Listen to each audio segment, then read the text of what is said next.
We are live. Hey, how is it going? It is your muscle building coach, Lee Hayward, back with a live Q&A. And this is one, I haven't done one of these in a couple weeks. And the reason for that is because I was actually last weekend made the comeback to the bodybuilding stage in the Masters over 40 category for classic physique.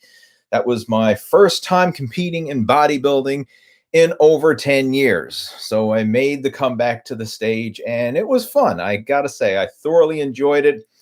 It was a lot of work, but I mean, it was a good experience nonetheless. And I won the Masters over 40 division in classic physique. So I was certainly happy with that.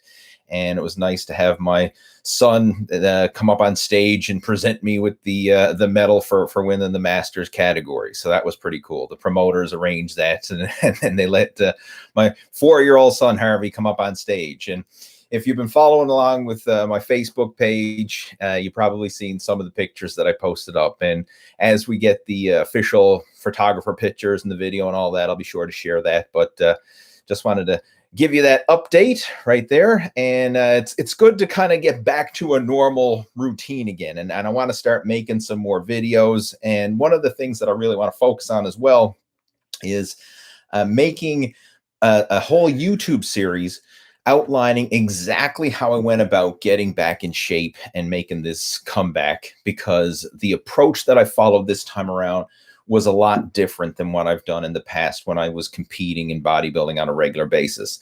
It wasn't as extreme. It was a more conservative approach. It was a longer, slower, more conservative, easier approach. And this is what I refer to as a sustainable lifestyle approach. And that's what I keep preaching within the whole Muscle After 40 Blueprint coaching program. And a lot of my videos and the content that I share these days, it's all geared towards sustainability and getting away from this all or nothing extreme approach to a good enough, but good enough consistently approach, and something that you can do and enjoy and sustain as a lifestyle. Because what I've found is this all or nothing approach that a lot of people follow. I mean, yeah, it works. Don't get me wrong. I mean, you go in some crazy hardcore cutting diet and you start going burning the candle at both ends and extreme workouts, extreme nutrition. Yeah, it certainly works. But the problem is it's not something that you can sustain day in, day out, week in, week out, month in, month out, year in, year out for the rest of your life. Like you have a threshold of how much you can take before you finally get to the point where you say, I can't do this anymore. It's too much.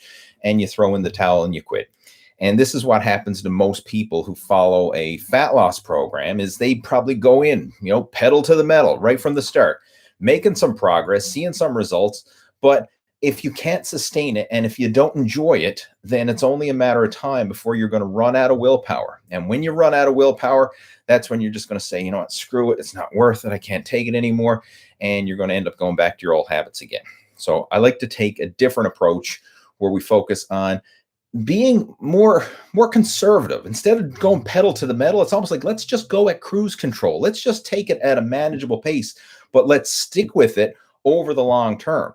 So the weight you lose is weight you keep off, not just some, crash diet and rebound weight gain and all that type of thing. So it's a different approach. And that's what I'm going to be sharing now in a new YouTube series about how I made the whole comeback to the master stage after a 10-year hiatus and the changes that I made, and share that with you. So hopefully you can benefit from it and use some of those tips and strategies and tactics to help you with reaching your own fitness and fat loss goals, and not just reaching them, but sustaining it as part of a lifestyle approach so that you get lean and you stay lean and you reap the benefits long term. That's what it's all about. I mean, what's the point of dropping a bunch of weight only to regain it back again, in 3 to 6 months from now? Right? I mean, that's not helping anybody, right? You want to lose it, keep it off, and then continue making progress, slow, steady progress over the long term. So that's something that you can be looking forward to.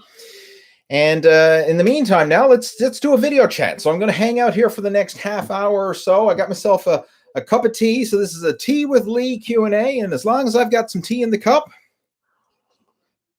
the chat shall go on. So when the tea is gone, the chat's over. That's the way it is. That's my timer right there is my cup of tea. Tea with Lee Q&A. All right. Now, hopefully this is coming through loud and clear.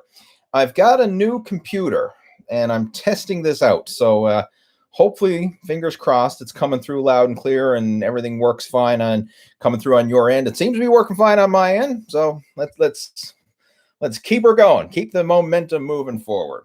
We have Dan joining us. We've got Jerry joining us.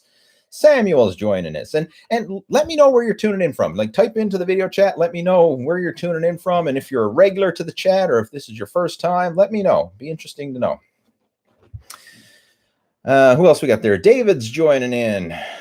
Dario's joining us. Okay, quick question there from Dario. Says, do you believe pork has a place in a bodybuilding diet? Absolutely. You can consume pork, assuming you have no digestive issues consuming it, and assuming that based on your religious and ethical beliefs and whatever else that you can consume it. But pork is actually a very lean source of protein. You know, like if you trim the fat off pork, it's very lean, because the thing I like about pork is most of the fat is like on the outside, and it's very easy to trim it off so that you have a nice lean cut of meat, like a pork tenderloin or something like that. Very lean. And you can make that a part of your lean protein choices. And I do. I mean, I enjoy having pork, especially the pork tenderloin, and I trim away that excess fat.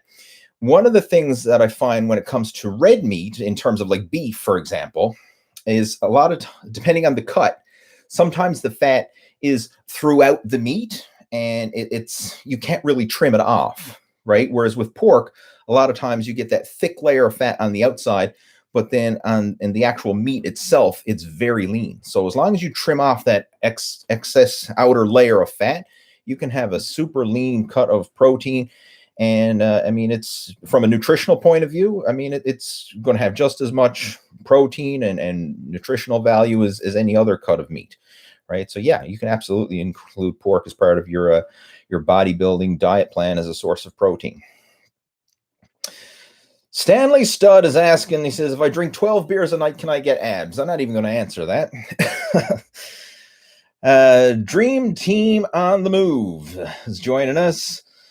David Jones joining in. Who else we got there? Carter joining in. Let's see who else we got there. ADM's joining in. David's joining us. Welcome, guys. Who else we got there? Coming through loud and clear. Good stuff. And just to let you know, for those of you who are new to the video chats, the way these work is if you have any questions or topics of discussion or anything that you would like me to cover, feel free to type those questions and topics of discussion into the chat window, and I'll do the best that I can to help you out. Obviously, I'm only going to answer serious questions. I mean, if people are just shooting crap and everything else, I'm not going to waste my time with that, but I'm here to help people who are serious and actually want some help with a legitimate question. You know, if you have a legitimate question regarding fitness, nutrition, or something like that, hey, by all means, post it in the chat and I'll do the best I can to help you out. And if I can't help you, then I'll let you know, right? I don't claim to know it all. I mean, even though I've been doing this for over 30 years, you know, every now and then people stump me. And if I don't have the answer, then I'm not going to BS you and pretend that I do. I'll just straight up tell you that I don't have the answer. And if I can, I'll try and point you in the right direction to someone who can help you. All right, let's see what else we got there. We have Jerry joining in from the Philippines. We have, who else? Okay, Jerry's got a question there saying, can I know my weight if I don't have a scale? No, you need to have a scale to weigh yourself. All right. Okay. That's kind of a like now. I mean, from monitoring your progress, like as far as like, you don't necessarily have to have like a body fat tester or something like that, but I would definitely recommend a tape measure and a scale, right? Like that is two good tools that you can use for tracking your progress, whether your goal is gaining muscle mass or gain is losing body fat or a body recomposition. Because what I like to focus on is with the measurements. Obviously, if your main goal is fat loss, you want to see your waistline getting smaller. If your waistline is getting smaller, it means you're burning body fat, because that's most of the extra size and bulk in a midsection is body fat. So if your waist is getting smaller, then that's a sure sign that you're on the right track for fat loss. I'm not a big fan of tracking body fat percentage, because I find that it's it's so subjective. Now, I'm not saying that you can't use it, but take the numbers with a grain of salt, because all the different testing methods, like if you're using a DEXA scan, a caliper test, an electronic, test, or you got some sort of fancy bathroom scale that tests your body fat percentage, or underwater weighing, or maybe your gym offers some sort of body fat analysis test. Like, all these, they have their merits to them, but they can vary. So like, you might get your body fat tested at the gym, and then you could go get a DEXA scan, then you could go do a caliper test, and you could get 3 different readings. And it's not that, and it's hard to know like which one would truly be accurate. So that's why I don't really get hung up on the numbers. Like, a lot of people say, oh, what's your body fat percentage? Like, who cares? If you are going to use that at all, use it as a tool just for progress. So like, if you are using a method, say, stick with that one method, and as long as that method is improving, the numbers are going down, then you're on the right track. But don't get too hung up with the number itself, because if you use another method, it may be higher or lower, and it's really hard to know your true body fat percentage. It really is, because all the different methods give varying results. Calipers tend to give lower numbers. Some of these electronic testers that send the electric current through your body tend to give higher numbers. DEXA scan sometimes gives lower numbers, and then other methods probably give higher numbers. I mean, it's really hard. And then of course you got to factor in the human error of the tester or the methods being used, right? So there's some margin for error there as well.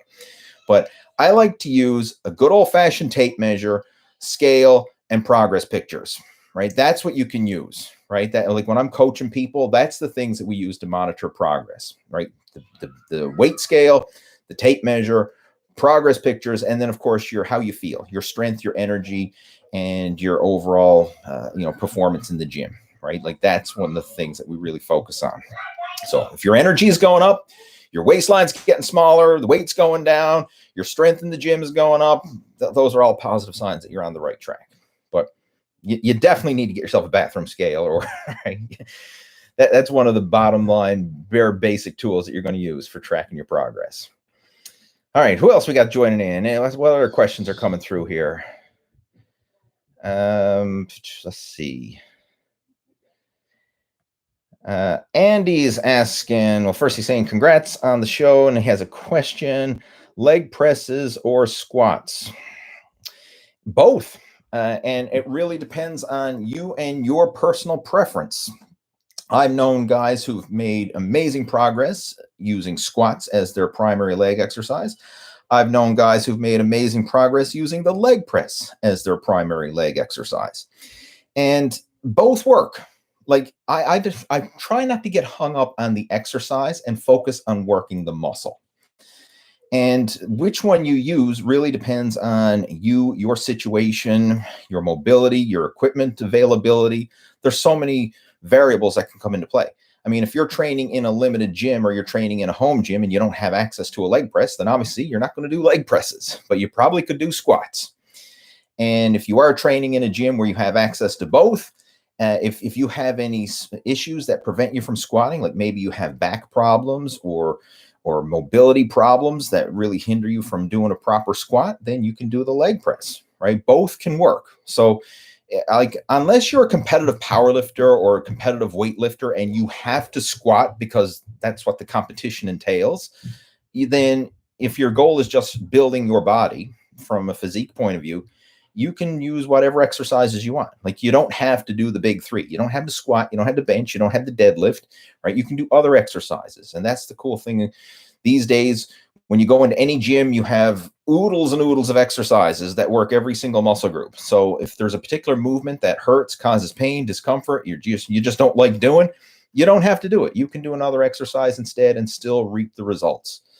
So it's right. Like, that's the way I look at it. Now, in my own personal case, I like to do both, right? I've done a lot of squats over the years. I've done a lot of leg press over the years, and I like to incorporate both of them into my training.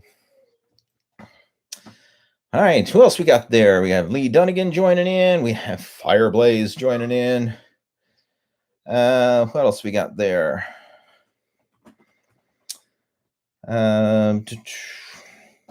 Samuel's asking, he says, after your competition, do you have an ideal weight for yourself in mind that you will endeavor to stay at? And he's from over in North Wales.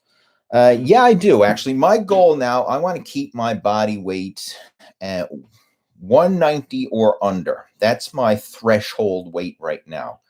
That's where I would like to keep it at. And that's a nice, lean, athletic body weight for me. I don't want to get any heavier than 190. So I'm going to be just tracking my body weight on a regular basis.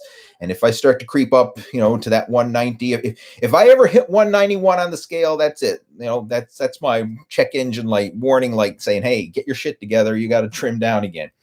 And ideally, I want to keep my body weight between, say, like 185 and 190. That would be a nice ideal weight where I got a little tiny bit of weight on where I don't feel depleted, but I'm still lean and athletic and feel agile and mobile and everything else. Just to put things in perspective, for the competition, I weighed in at 174. That's what I weighed in for the classic physique. And I know that seems pretty light, and it is, but the way classic physique is, it has a height weight cutoff. So for my height, I had to get in under 175, and I did that. I made weighed in at 174.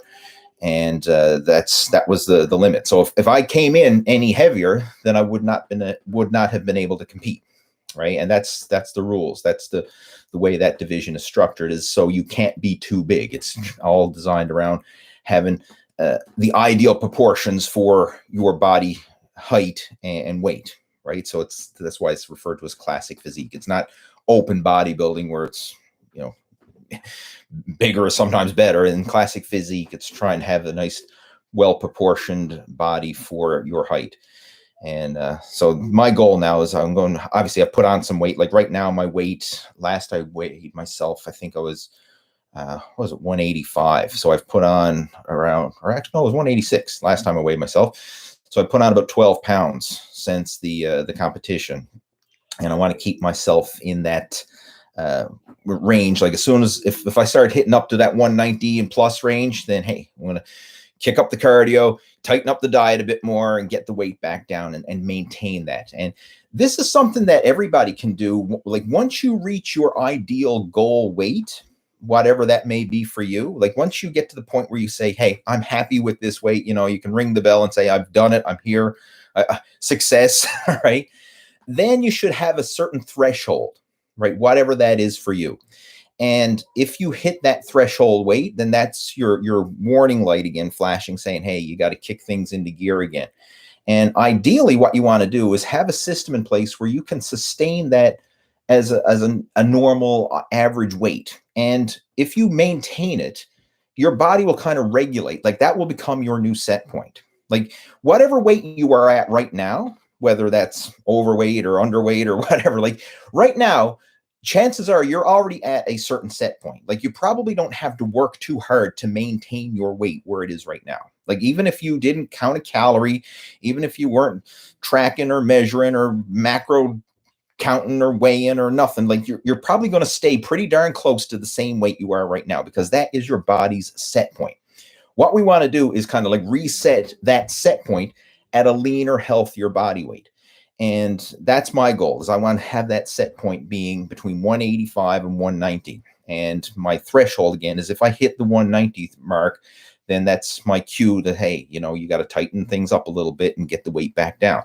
I mean, it's quite unlikely that I will unintentionally get below 185, because I got to work to get my weight below that. Like I had to work to get my weight down to 174 to make weight for that competition, right? It's not happening easily. Like I had to, bit of willpower, bit of deprivation, had to work it to get that weight down.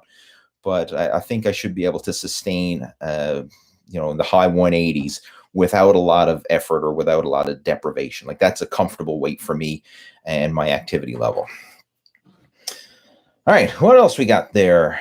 We've got, let's see.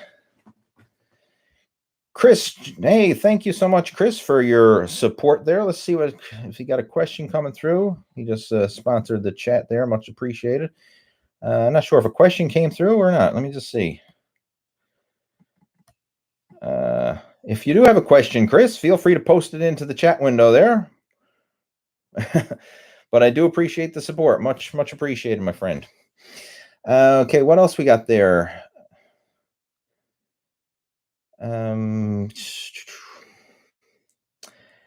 Have I made any new goals since the show? My main goal now that I really want to focus on, this is one from David. I want to focus on making some new YouTube videos and sharing that journey. That's one of the big goals that I have. Another small goal that I have, well, I guess it's not necessarily small, but it's from a fitness point of view, it's a totally different goal, is there's a cycling fundraiser that I did. It was what's it called? Great Canadian Cycling Challenge or something like that. I did it last year. It's a fundraiser to raise money for kids suffering from cancer. That's what it is. It's a fundraiser. And I did this last year. And last year I rode 500 kilometers in the month of August for this fundraiser. And this time around, I want to do that fundraiser again, but I've bumped up my goal. So I want to ride 1,000 kilometers in August. That's my goal, right? So, I mean, it's a totally 180 perspective, 180 turn of a fitness goal from a bodybuilding show to a cycling goal. But that's what I'm going to focus on. So that's a short-term goal that I have in August, really going to kick up the kilometers on the bike, and I want to hit 1,000 kilometers and do this fundraiser. So I'll be tracking that and sharing it on my social media and logging the kilometers through Strava. So if any of you, if you're using Strava to track your rides or runs or whatever it is that you do, hey, feel free to follow me on Strava. Just do a search for Lee Hayward. You should be able to find me there. But yeah, that's one of my goals that I have set for myself now, is over the month of August, I want to ride 1,000 kilometers for the fundraiser to raise some money for kids suffering with cancer. So like I say, that's something I did last year, and I'm going to be doing it again this year. What else we got there? Chris saying, I put on 15 pounds during COVID, but continued to lift and do cardio as same as pre-COVID. With the extra weight I'm carrying, should I technically be able to lift heavier because I don't seem to be? Okay, so you put on 15 pounds during COVID and continue to lift and do cardio. With the extra weight I'm carrying, should I technically be able to lift heavier because I don't seem to be? Not necessarily. If you put on 15 pounds of extra body fat, that's not necessarily helping you and your fitness. It depends on the quality of the weight gained. And most people who gained COVID weight, right? I'm putting that in quotations because it's a thing, the COVID 15, just like the freshman 15, that's not a quality 15 pounds. That's not 15 pounds of lean, athletic, muscular body weight. That's 15 pounds of belly jelly, right? That's not healthy weight. That's not building muscle. That's not improving your athletic performance. That's just 15 pounds of just blubber that's weighing you down, slowing you down, and not helping anything. So that's why you're not stronger, because you got an extra 15 pounds of belly fat, right? You need to lose that. If you lost that, you would probably have more energy, more stamina, and you would certainly feel and look better. But just because somebody gains weight doesn't automatically mean they gain strength, right? Like, I mean, there's a lot of fat people out there who are not necessarily strong, even though they're fat. I mean, and then you do have some people who are fat and strong. It really depends on the individual, right? Like, and their lifestyle and their activity levels and stuff like that. Like, you see some guys who are like just good, hard working, physical labor type guys. I mean, even though they probably are overweight and, they got a belly and everything else, if they're doing a lot of physical labor and they're just good old fashioned hard work, I mean, they're probably super strong. I mean, I know a lot of people like that personally. Like, I've got friends and family members who do a lot of physical labor work. And even though they're overweight and you see them and yeah, they got a gut that sticks out further than their chest. I mean, but they just got strength, like if you needed someone to help you move some furniture or just to do some good old fashioned hard work, like that's the guy you want to call, right? Like, he's going to be able to help you out. But there, in some other cases, you get people who are overweight and I mean, they're just like zero fitness level, right? I mean, for them, it's probably a challenge to climb a flight of stairs, right? So the fact that you gain weight doesn't always mean that that extra weight equals extra strength. And in your case, I would definitely recommend getting your nutrition in order and losing that extra weight. I mean, just for the health, the aesthetics, and the energy, and then how you're going to feel about yourself. And I mean, if you want some help with that, Chris, feel free to email me. You know, you can send me a private email, leeh@leehayward.com. So again, it's leeh@leehayward.com. That's my personal email address. You know, you can send me an email there, and I mean, we can chat and, you know, discuss your situation, what it is that you're going through, and see if we can come up with an action plan to help you to lose that 15 pounds of stubborn fat that you gained and get yourself back on track to improving your fitness and strength and just feeling better about yourself. So, I mean, if you want some help with that, hey, feel free to reach out to me. I'd be more than happy to have a chat with you. Okay, moving on. Fireblaze says, do you would do you maybe he says, what do you think? I think that's what you mean. What do you think about recipes for cheat meals?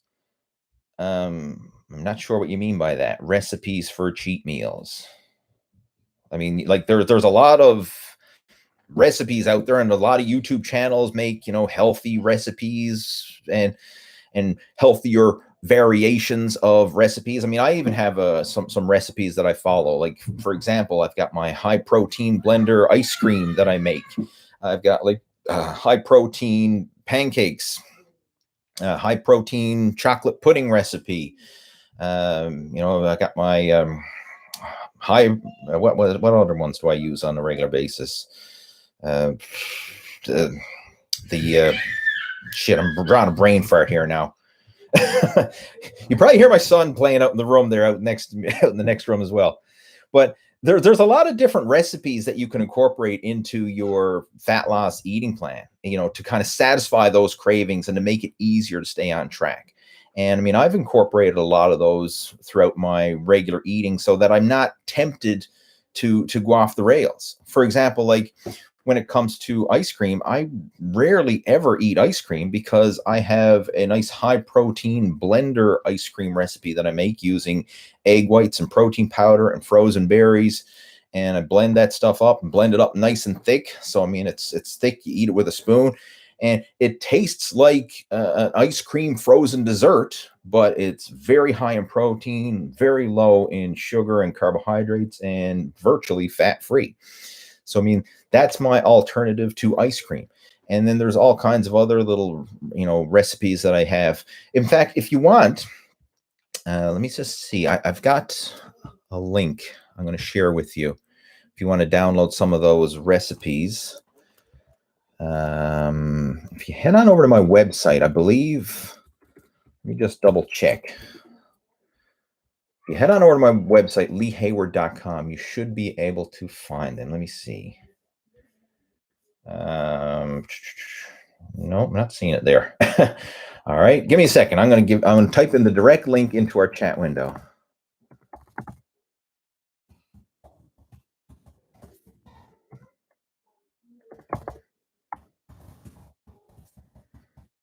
Let's see if I can find that link for you.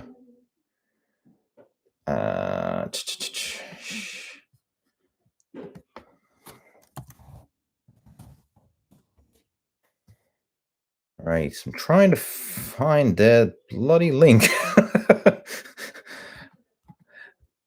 Where I'm, as I mentioned earlier, I'm on a new computer and I don't have all my bookmarks transferred over to from my old computer to my new one. So I'm trying to remember what that link was again.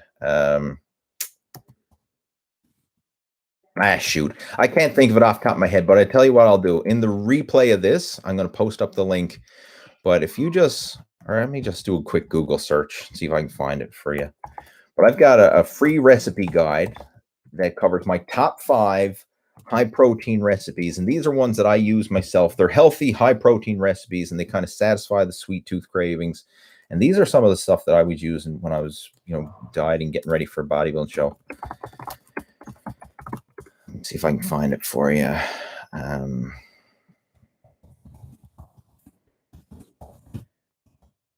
Bugs me when it's on my mind here now, and I want to find that. Let's see. Where is it to? Where is it to? I don't want to waste too much time looking for this now, but no, I'll post the link afterwards because it's just going to take me too long to try and find that link there now. But anyway, I'll share it. I'll post it up in the replay in the description afterwards when it's all posted up and said and done. All right, moving on. Jerry's got a question here. He says, the fitness YouTuber here says that if I'm 11 years old, I can't diet. Is that correct? I wouldn't recommend going on some crazy low-calorie diet if you're 11 years old, but you can certainly eat healthy. And I'm not a fan of diet, all right? Like, a diet has a negative association, right? Because a lot of people think diet, they think restriction. But diet in the greater sense is just, it's the way you eat. Like, if you look at what is your diet, or if you're even looking at it from like people like in nature, they say, like, what's this animal's diet? Oh, this animal eats, a carnivore diet, or this one eats a plant-based diet, or what's your natural diet? The diet is what you eat. It's your normal way of eating. It doesn't mean starving yourself, right? Like, we always, in the fitness industry, when people say I'm going on a diet, we think, oh, I'm going on some restriction. Now, if you're in your teenage years or younger, and you're saying you're 11 years old, which is pretty darn young, I certainly wouldn't want you to be cutting calories and restricting it, because that's going to hinder your growth. I mean, you're in your prime for growth at this stage. So you don't want to be restricting food, restricting nutrients, but you want to optimize it and eat healthy stuff. So lean protein, fruits, vegetables, complex carbohydrates, healthy fat, like natural unprocessed foods. Avoid the cakes, the cookies, the crisps, the chips, the sweets, the sugar, the soda pop, the shit, like, avoid that and eat real food. Like, if most people, when you look, like, you go into the average household and you look in the cupboards, and you will see cakes and cookies and candy and sweets and soda pop and, like, just all this processed crap. Like, you want to go in there and see single ingredient foods. And how you know it's a single ingredient food is it doesn't need a nutrition label. It's a single ingredient food, meaning, like, you go to the produce section, you pick up a bunch of bananas. Is there a nutrition label on the bananas? No, because what's in it? It's bananas, right? It doesn't need a nutrition label. It's a one ingredient food.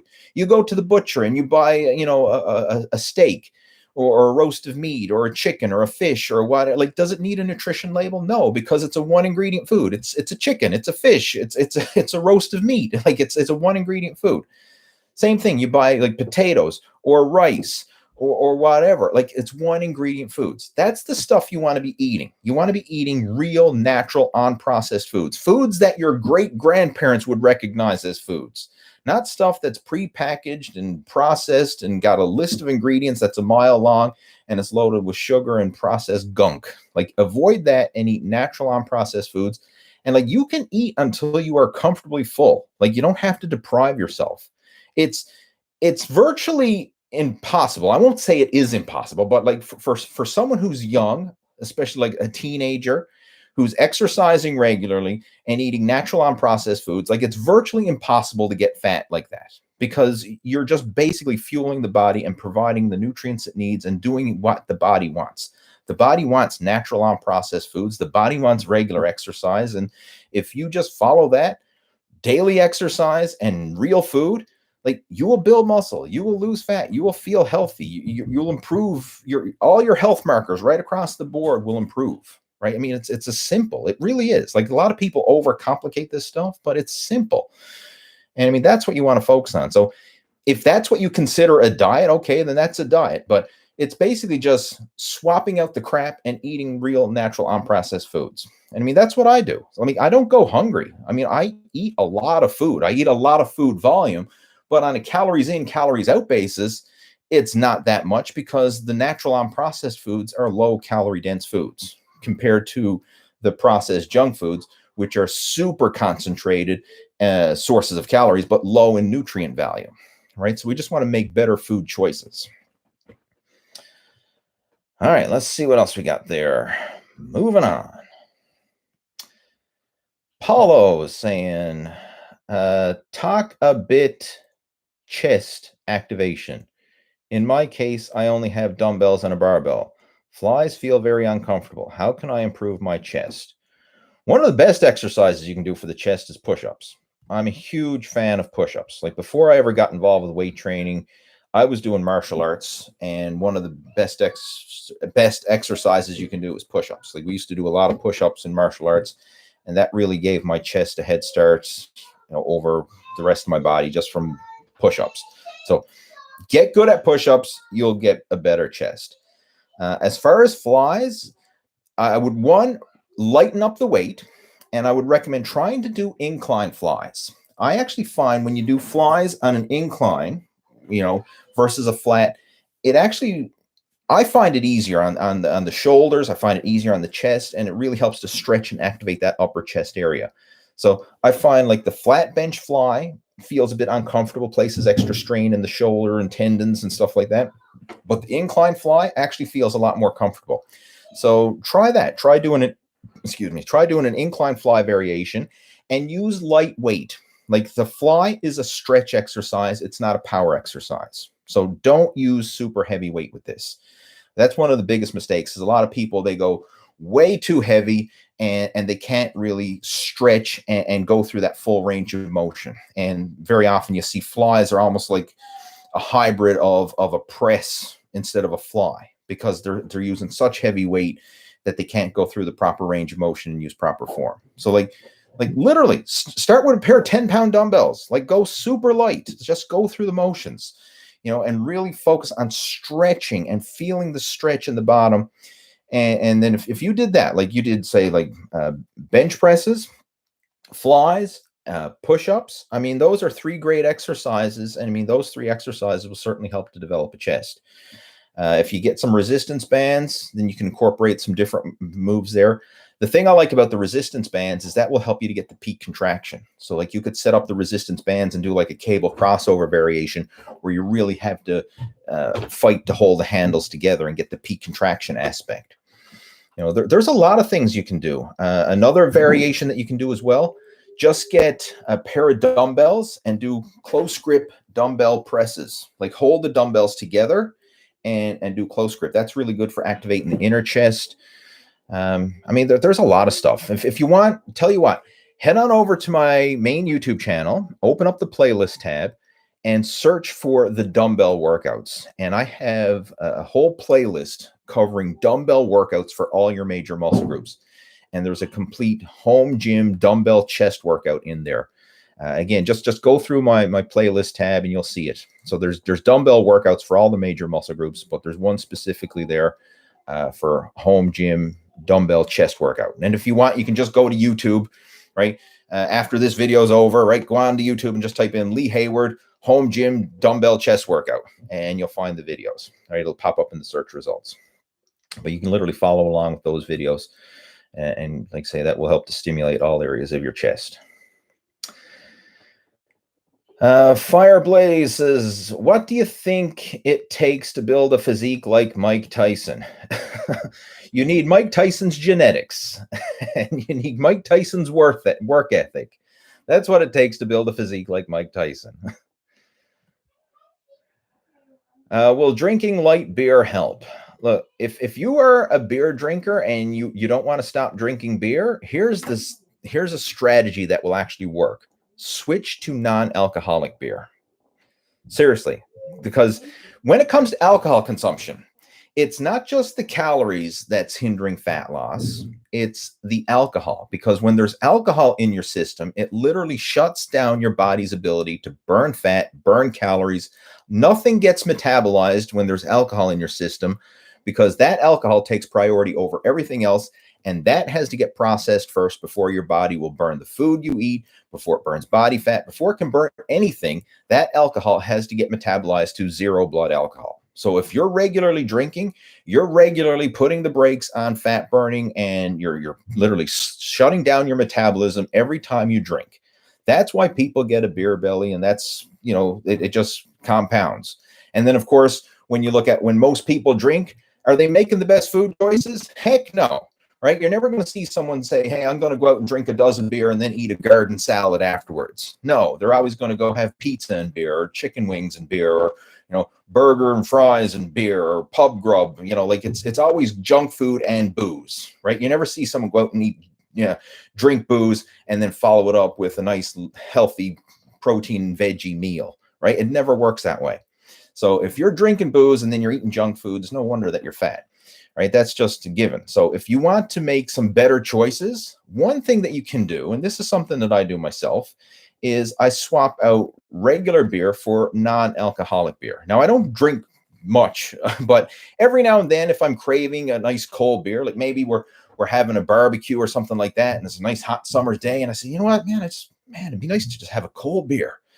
And then I'll go and have a non-alcoholic beer. So then at least I'm getting the cold beer fizz and taste and kind of quenching that satisfaction and craving that I have for a cold beer, but I'm not having any of the alcohol.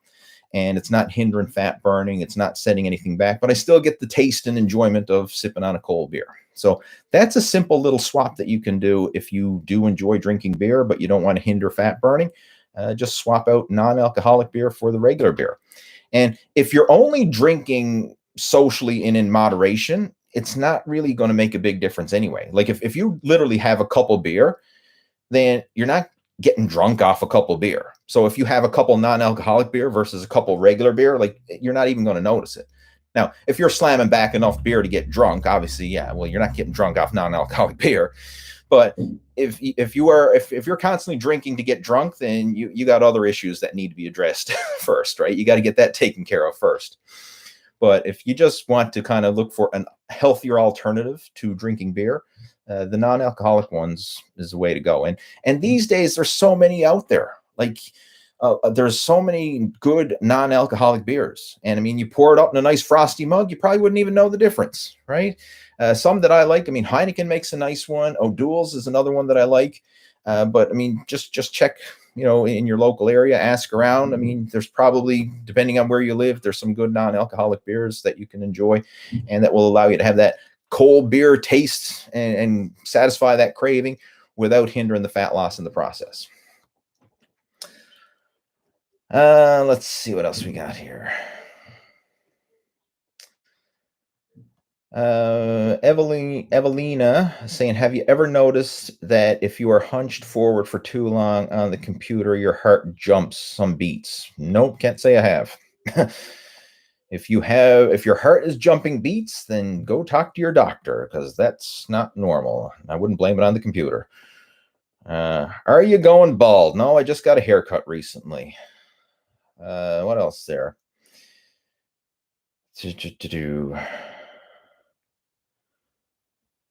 Someone's Manish is asking about nerve pain and numbness solution. You'll have to talk to your doctor. I really don't know what's causing your nerve pain and numbness. I can't help you there. Let's just see what else we got there.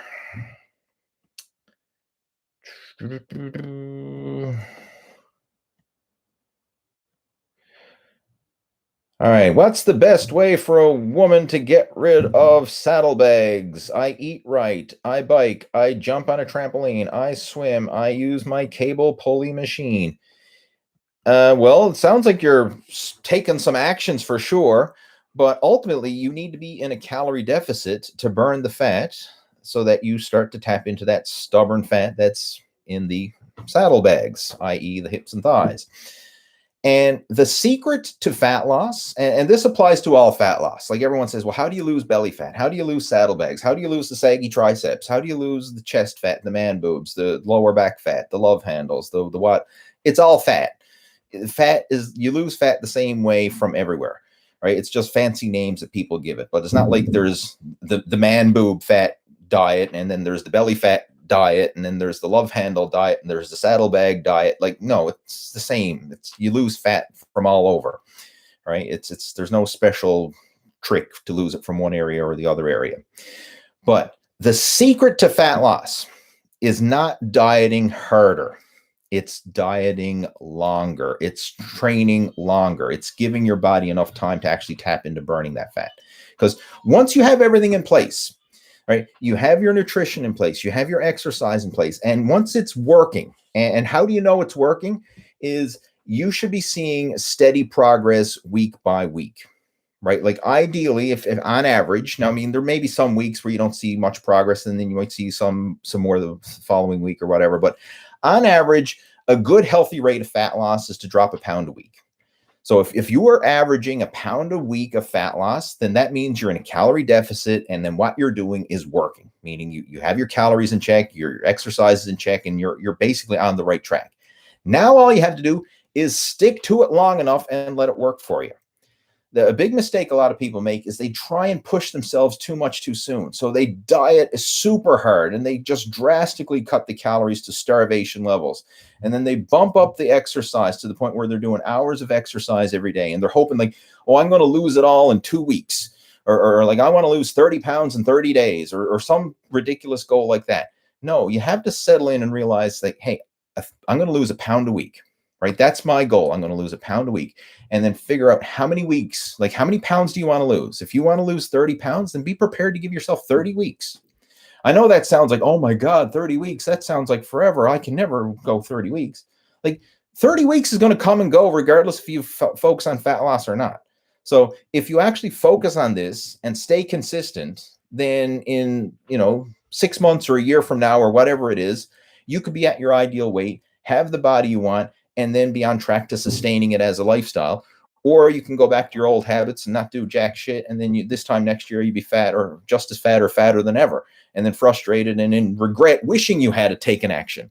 So slow, steady progress and sustaining it over the long term. That's the secret here. It's not trying to force it off in the matter of a few weeks or whatever. It's just getting a system in place that you can sustain and that you can enjoy, and then let it work for you. Just trust the process and let it work for you.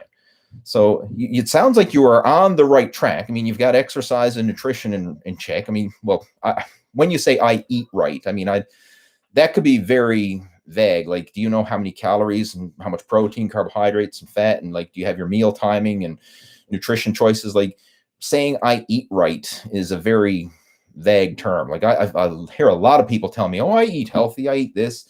And then when we actually start talking, I'm like, that ain't healthy, right? So, I mean, if you want some help with this, right, if you'd actually like to sit down and brainstorm some ideas and see if we can come up with an action plan to help you with reaching your fat loss goals, and again, send me an email and we can chat. Again, my email address is leeh@leehayward.com, or you can reach out to me on Facebook. That's where I'm most active too, right? Just friend me up on Facebook and we can chat through Messenger there. But I mean, if you want some help with it, we can have a chat and discuss some strategies there. But if you have a system in place now that's working for you, the key here is to keep letting it work for you and trust the process. Just stick with it long enough until you get to the desired outcome. That's the secret, right? You can't shortcut the process, right? It's like a woman saying, hey, I want to have a baby in 2 months instead of 9. Like, there's nothing that a woman can do to speed up the process of having a baby. Like, it takes 9 months to have a baby, and she can't pop a supplement, or she can't, eat some special diet or force it to happen quicker. Like, it takes time. Same with fat loss. It takes time. You can't force it, right? You have to just trust the process and let it work for you.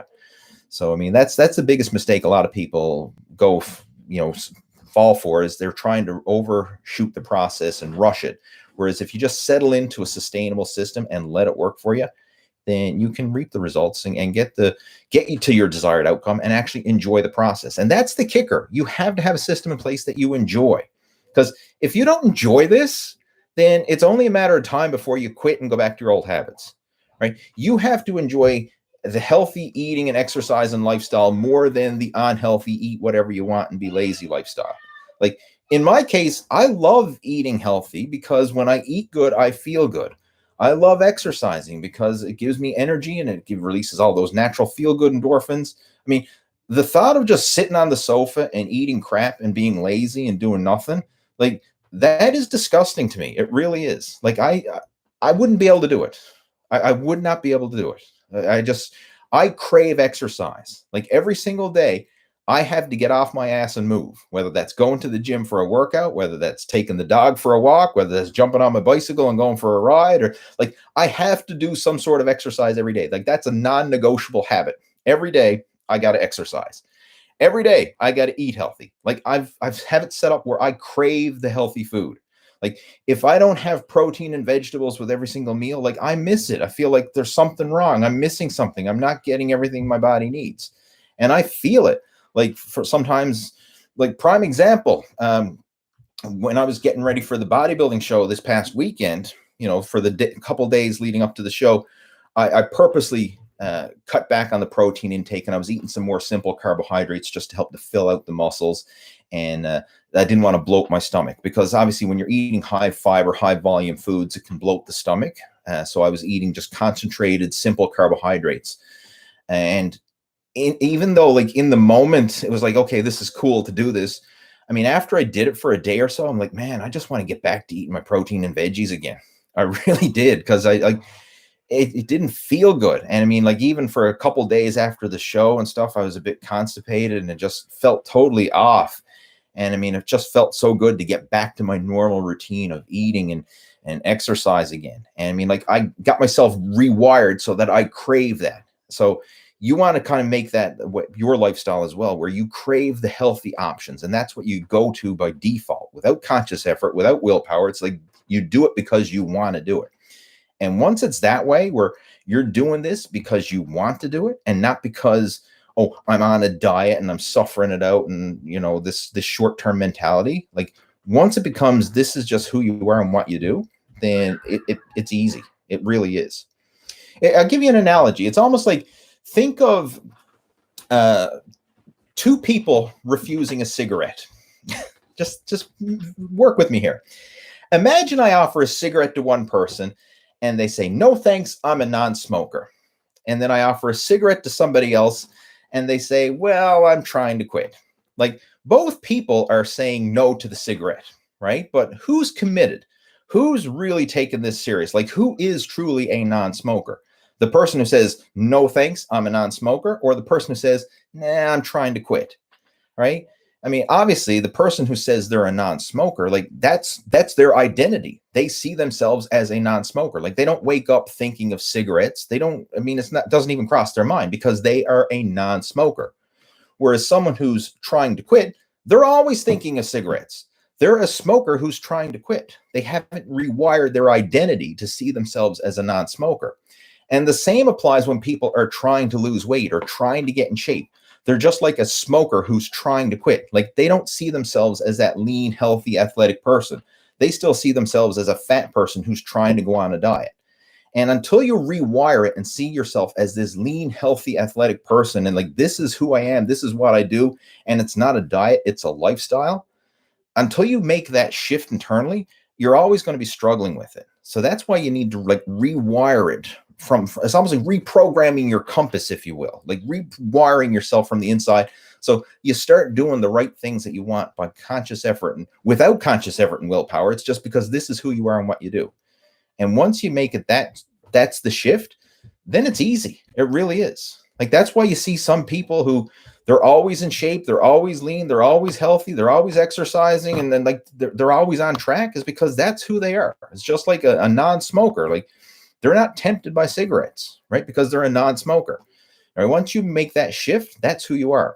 But if you're always in the, I'm trying to go on a diet, I'm trying to lose weight, I'm trying to get back into the gym again, I'm trying to get in shape, again, you're just like a smoker who's trying to quit. And it's until you make that internal shift, it's always going to be a struggle. So the biggest challenge here is changing this thing up here. Once that's changed, then the physical results are going to happen just by default. Anyway, that was a long rant. I don't know where that went. What was the question that brought that one on? I don't know. Moving on. Let's see what else we got there.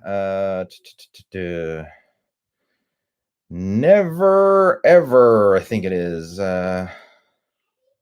Says, congrats, Lee, on the win. You were the first YouTuber I started watching when he worked out 9 years ago. Glad to see you're still at it. Thanks. Appreciate it. Hey, Harvey, how are you? Can I come here? Yeah, Daddy's doing a video. How you doing, bud? Dad's doing a video chat. This is a video chat on YouTube. So, like right now, you are on YouTube. Say hello to everyone on YouTube. Hello on YouTube. Say hello. Hello.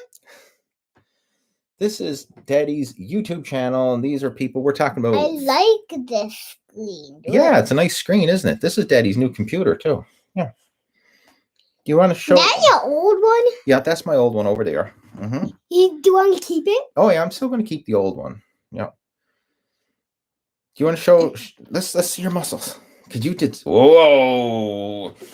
Yours are bigger. Oh, look at those muscles. Yours.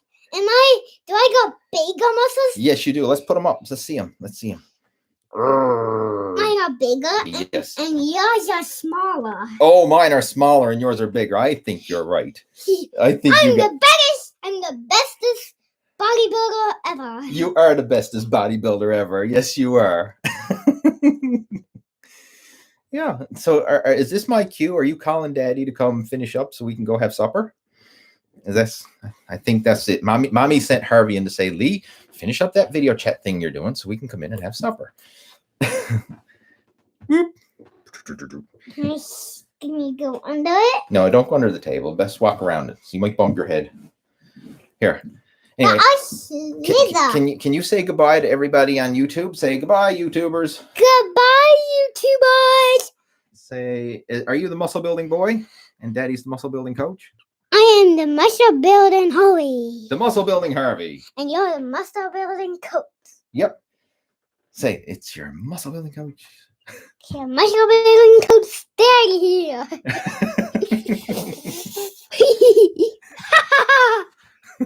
I'll slither under. All right. Here, I'm going to clue it up now, and we'll come out and we'll have supper together. Can I slither? Okay, you can slither your way out. All right, watch your head under the table. All right, so that's my cue that it's time to clue it up. All right, I'm just going to quickly skim through the chat there, see if there's anything else to be addressed. Let's see. Jay, thank you for your support. Much appreciated, my friend. I don't know if you have a question there. I'll answer Jay's question if he's got one. Let's just see.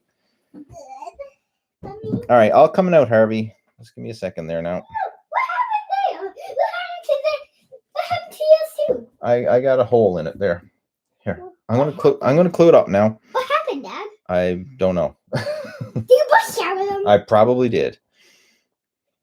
All right, let's just see. Jay, did you have a question? You just said thanks, Darren. I appreciate your support. Much appreciated. Too many questions. All right, here's one. I'm just going to answer this one, then we're going to clue it up. Yes, it is, buddy. Okay. Okay. One more question about nutrition. Which one would you recommend for muscle building and more gains when it comes to protein shakes like whey concentrate or isolate? Honestly, it really doesn't matter. What you need to focus on is just your total protein intake, and as long as you're meeting adequate protein. I mean, the general rule of thumb is a gram of protein per pound of body weight per day, and if you're meeting that, then you're going to have your protein intake needs met for muscle building. Like, that's more than enough. You don't need to go more than that. And as far as the shakes are concerned, the whey protein that's in whey protein concentrate or in whey protein isolate, or whether it's in a blend, it's the same protein. Like, the only difference is how filtered the protein is.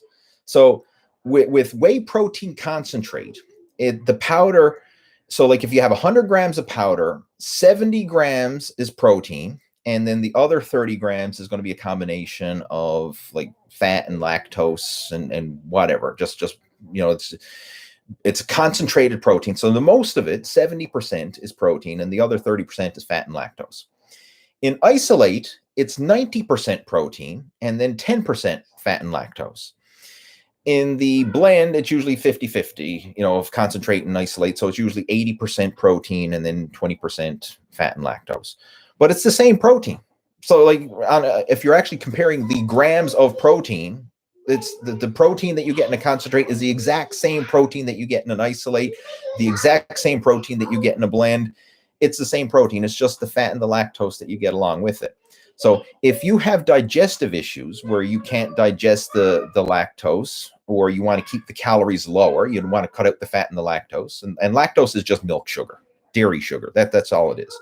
So if you want to maximize the quality, so you're getting more protein and less junk, then obviously the isolate would be the way to go. The only problem is the isolate tends to be more expensive.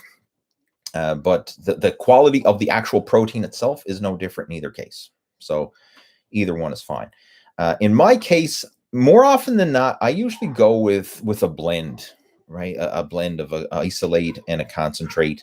And that's what you'll see a lot of them. Like a lot of the mainstream protein powders tend to be blends. And I actually find a lot of them taste better. You know, they have some nice flavor to them. Like one that I use a lot, like Optimum Nutrition's have been around for decades, and it's a good solid one. Another one that I use a lot, Muscle Farm has one. I get it at Costco. They sell these big 6-pound bags of protein powder, and that is a blend. I use that a lot just because I like the taste of it, and it's, you know, it's a good value. And so, I mean, that's one that I use on a regular basis. But just basically find a protein powder that, one, you enjoy the taste of, that sits well with your stomach. And, you know, that's pretty much what you want to focus on, because the actual quality of the protein is basically the same. And like most of the supplement manufacturers, like they're buying up the raw material from the same manufacturers. They're just getting it privately labeled and adding in their own flavors and additives and whatever to make it their own. But the raw material, like most of the time, it's the same stuff. So like the protein you get from supplement company A is probably the same protein that you're going to get in supplement company B. It's just they got it labeled and their own additives and flavors mixed in there. But again, the quality of the protein itself is probably the same. So it's like, you know, Farmer John's chicken eggs are just as good as Farmer Bill's chicken eggs. They're all chicken eggs, right? They all come from the chicken. Same thing with the whey protein, right? It all comes from cows, right? It's the same stuff, right? It's just the way it's packaged and labeled and everything else. And then the different companies kind of promote it as their own. But honestly, the quality is just as good either way.